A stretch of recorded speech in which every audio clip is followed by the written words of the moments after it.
So let's start with our third chapter, stone. Even today, the stone carvers of Tamil Nadu begin with a prayer that begs forgiveness to Mother Earth for cutting the stones. The prayer ends with offering of sweets and milk to the earth, and they promise to never misuse or waste the stone. With the help of the stone sculptures, we can understand many things about the people, their culture, and their lifestyle at that time. Stone carving is the process used to make these sculptures. The most interesting part of this creative process is when the artist chooses the stone piece to work on. Color, grain, texture, or softness or hardness of a stone depends on the type of rock. So it is very important to select a proper rock for a particular piece of art. So let's start with the first point in this chapter, types of stones. There are varieties of stones to be found in India, like soft soapstone contrast with the hard granite and igneous rock of the Deccan. Sedimentary rocks of the northern plains of India produce a variety of colored sandstones. And metamorphic rocks hardened over centuries under the soil form marble and limestone. Rocks acquire their properties from minerals that they give them colors, luster, and strength. The sculptor selects the proper rock depending upon its properties for his work of art. Nature of stone will determine how the sculpture is made and also its possibilities. For example, soft soapstone allows for delicate, intricate carving, whereas sandstone, a fragile sedimentary rock with layer of fine compressed sand and grains, has to be handled with extreme care as it breaks very easily. Within each category of stone there is enormous variety. Sandstone ranges from the golden yellow of Jaisalmer to the soft pitted and speckled stone of Mathura and Fatehpur Sikri. These sculptors of India have been using these stones for the past 5000 years. Hard granite stone was used in South India to make temples and household items like grinding stones. So the next topic is carving. Carving is the process in which forms are cut away or subtracted from the original solid material. Once the stone is selected, the measurement for rough hewing and cutting of the sculptures are taken. Carving is a difficult process requiring skills, concentration, and extreme caution. A block of stone is carved by chiseling away tiny chips in order to create the desired shape. Once the stone has been carved, the chips cannot be put back or replaced. This means the artist has to have a precise and accurate idea of how far to carve or what to remove. One cannot afford to make mistakes in this process, for once the stone is cut away or carved, it cannot be put back. Once the rough work is over, details are carved with the finer tools and then the stone is polished. Types of stoneworks. So basically there are two main types of stoneworks. The first one is relief sculptured panels and the second one is three-dimensional figures in the round. In relief sculptured panels, a relief has carving on only one side and the other side is flat.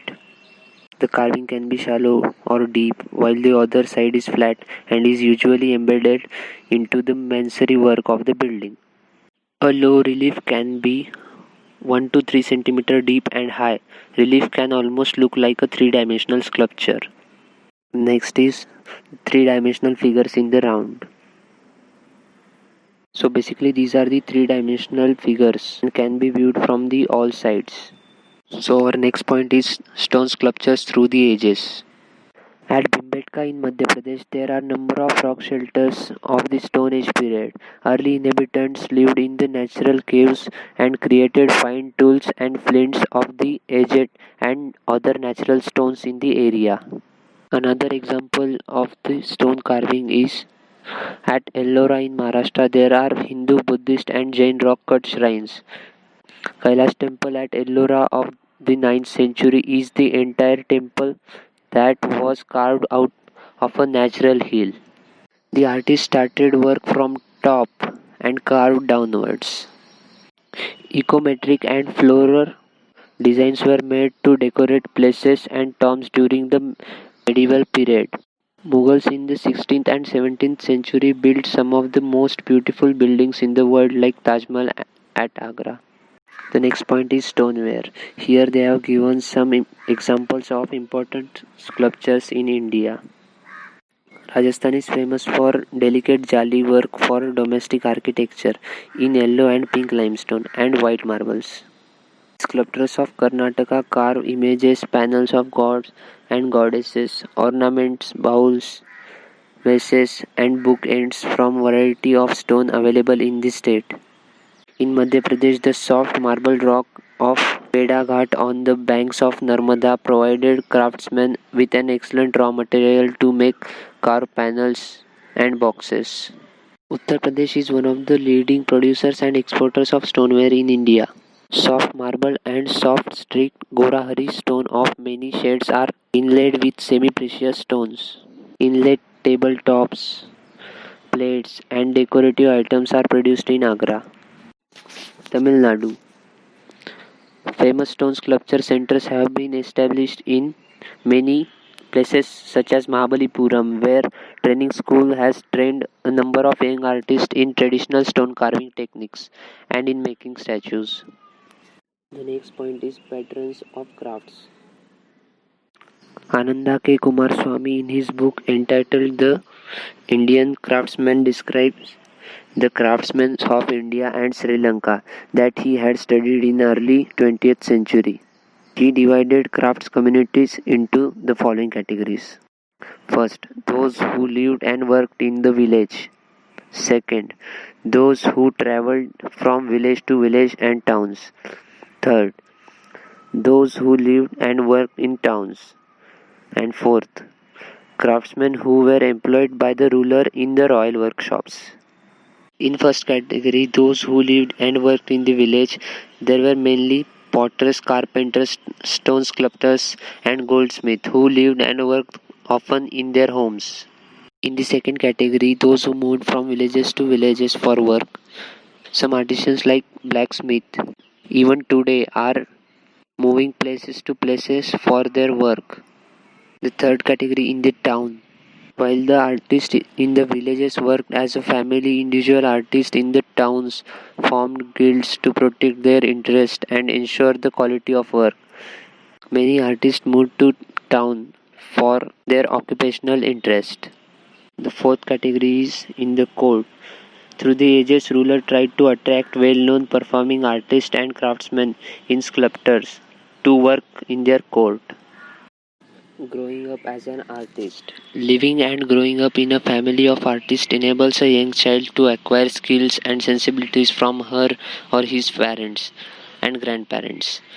The child growing up in a potter's home knows how to mix a clay from childhood and is sensitive and familiar with the qualities of clay, knowing, for example, by its sense whether it's dry or wet or ready for firing. The sensitivities developed through such familiarities would seem almost natural and effortless. Critics of Indian art and craft have remarked that Indian artists rarely invented or experimented with tool makings to improve their work or to develop labor savings. Devices, tools were kept to the minimum, while the process of achieving perfection was as important as the job itself. Skills practiced over 5,000 years are still used in India today. Artists, whether they are stone or wood carvers or potters or weavers, continue to work with the technology and methods used by their forefathers.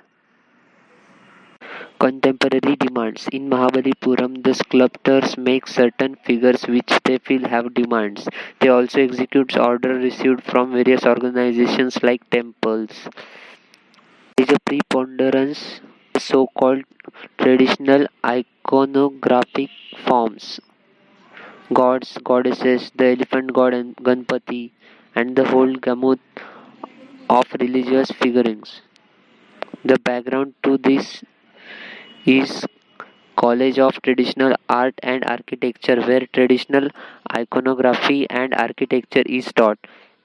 They take on various kinds of contracts of both the local and export the market, especially tombstones for North Korea and Japan.